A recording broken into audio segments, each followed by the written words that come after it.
Everyone, this is Swati Sumitra. So today in this video we are going to discuss about one of the very natural phenomena or very natural mechanism that is very important for all the living organisms in this world, that is photosynthesis. So we can get some little bit idea about just looking at the word itself, like photo and synthesis. Photo means light and synthesis means production of something. So the basic idea of photosynthesis is production of a simple sugar from a carbon dioxide with the help of light energy. Okay. So the simple reaction we can say what the photosynthesis reaction is, by increasing carbon dioxide with water we get sugar or glucose and oxygen. So to balance this equation, if we take 6 carbon dioxide along with 6 water molecule, we will get 1 molecule of glucose and 6 oxygen molecule. So this is the basic or the reaction of photosynthesis, and it mostly occurs in plants in the presence of light energy. So why this photosynthesis mechanism is so important for all the living organisms in this world? Because we all requires food and oxygen. So imagine if everyone inhales oxygen and exhales carbon dioxide, then gradually the atmospheric oxygen will be decreased day by day. So to maintain that, the plants helps us in all way possible to provide food and oxygen. So this photosynthesis is a two-stage process. One is light reaction and another is dark reaction. So when we are saying like light reaction and dark reaction, it does not literally mean that. That does not mean that it only happens during the night time. It can happen in the daytime or in the presence of light. Just in opposite sense, we say light reaction and dark reaction. So what happens actually? Light reaction is a light dependent reaction, where dark reaction is a light independent reaction. So first let's see about light reaction. So when we are saying light reaction, it means it requires light energy. So in light energy, carbon dioxide does not convert into glucose in light energy reaction. So what happens in the light reaction? So basically in light reaction, the cell gets ready to perform this conversion process. Okay, to convert the carbon dioxide into glucose. So light reaction was first invented by or discovered by Robert Hill in 1927. That's why it is also known as Hill's reaction and light dependent reaction, photochemical reaction. So in light reaction, the water splits into oxygen and hydrogen.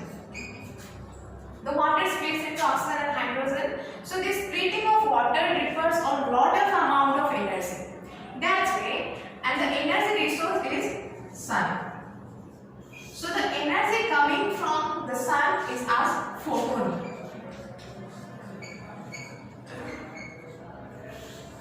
So what happened? The photon enters at a specific site of the plant cell, that is known as chloroplast.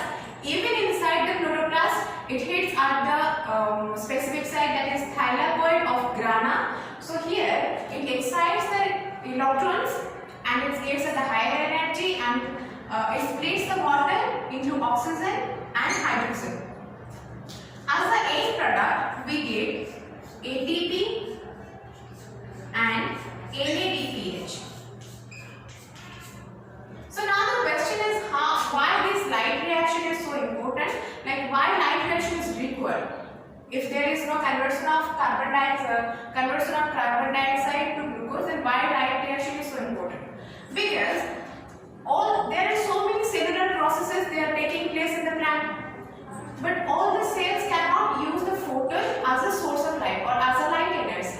So what they need a form of energy that can be utilized in the plant. So here in light reaction, this photon energy is converted to the form of ATP, and this ATP can be used by the plant or by the plant cell for other cellular processes. So that is for the light reaction. Next, when this NADPH produced, then it moves to the dark reaction. So as I say, the dark reaction does not literally mean it. Dark reaction means it just we say in opposite sense, but dark reaction is a light independent reaction. It does not require the light energy, but it requires the product of this light reaction. So dark reaction is discovered by, first it was discovered by Blackman in 1905.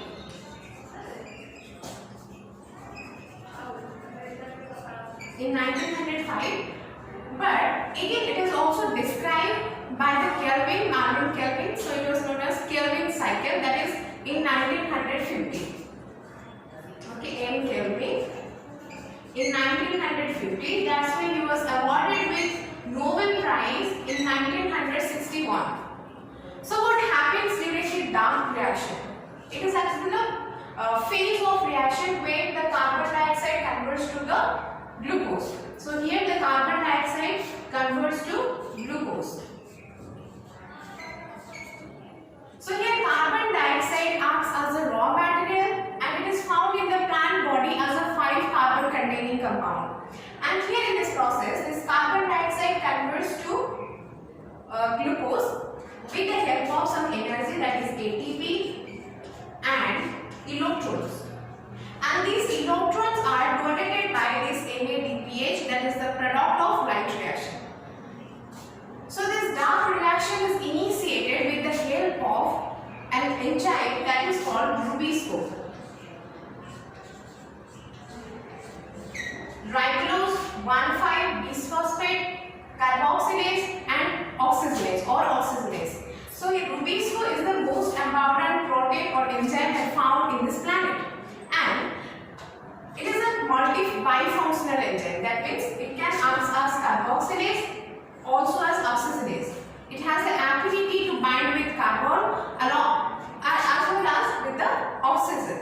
So rubisco initiates or it helps to initiate this conversion of carbon dioxide to glucose. So this is after this dark reaction we get glucose, and glucose, after once glucose was produced, it moved across the whole plant body and stored in it as starch. Now the question is with which organism all this photosynthesis takes place and how it initiates. Okay.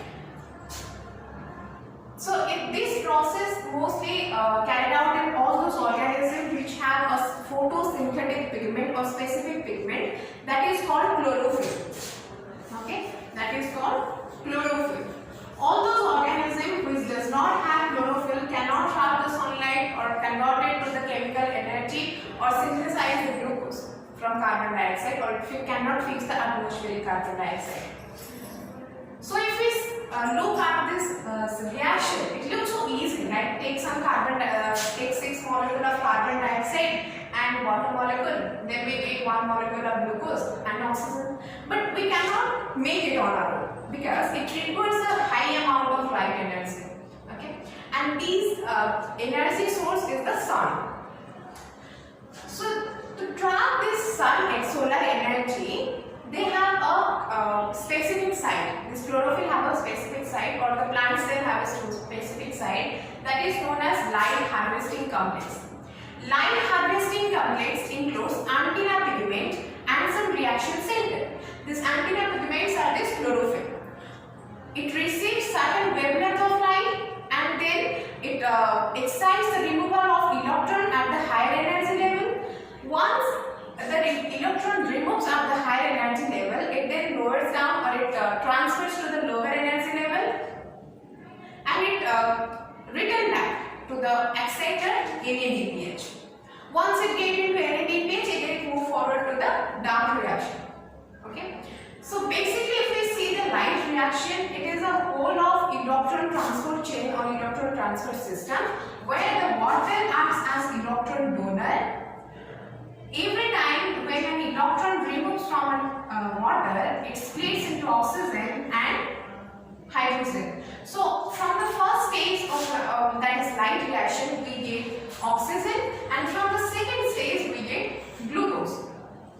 So this first reaction, as it utilizes light, or it trap the light and convert this light energy to chemical energy or the form of energy that can be used by the plant ATP. So this is known as light harvesting reaction, or also known as photochemical reaction. Photo means light and chemical means it is converting the photo energy or light energy to the chemical energy, that is ATP. And dark reaction is known as light independent reaction or Calvin cycle. So all this process takes place in a specific site of a plant cell, that is known as chloroplast. So if we see the chloroplast, it is a double membranous structure. This chloroplast is a double membranous structure, and we can see there are some stalk of coin-like structure connected with each other or linked with each other. Okay, these are connected with each other, and there are also some matrix. So these thylakoids connected with each other are whole known as stroma, and this whole known as grana, and this matrix is known as stroma. When we zoom out this thylakoid surface, it will look like this. Okay. So in this thylakoid, we will get some reaction center and antenna molecules. Okay, that is chlorophyll. Antenna molecules, that is chlorophyll. So what actually happens during this light reaction is photon comes and hits at the antenna molecule, that is received by the antenna molecule, and it excites the electron at the higher energy level. So it excites the electron at the higher energy level. Then, after removal of the high electron, it transfers to the lower energy level through some electron carriers that are known as plastocyanin, plastoquinone, and etc. Okay.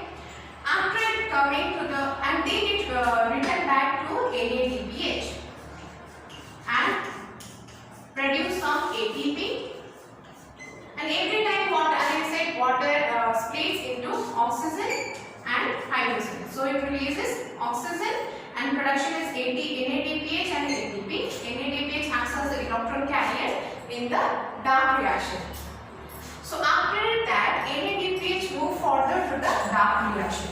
Okay. In dark reaction, this is Calvin cycle. So Calvin cycle is a three-step process. Carbon fixation occurs in this place, and this dark reaction is a three-step process. One is carbon dioxide fixation or carboxylation. Second one is reduction. Third one is regeneration. So it generally converts 5 carbon containing compound to 6 carbon containing compound, then split into a 2 carbon containing compound plus 3 carbon containing compound, and so on. And the final product is always okay. So all these things. So now the dark reaction is complete after glucose, and glucose, as I said, it transfers through the whole plant body and stored as starch. Now the thing is, there are so many things on which this photosynthesis depends, like climate change, opening and closing of stomata, temperature or humidity. But it is not the job of only plants to do photosynthesis. There are a lot of other organisms like algae and bacteria which have chlorophyll pigments, so they can also do photosynthesis. But why we study most the photosynthesis in higher plants? Because it do a lot of the maximum amount of photosynthesis takes place in the higher plants, and we get maximum amount of oxygen and food from the higher plants. So mostly we will see this photosynthesis process in plants occurs in leaves of the plant in a maximum amount, because it has a larger surface area. As it has a larger surface area, it can trap more sunlight and it can convert more glucose from the carbon dioxide. So that's all about the overview of photosynthesis.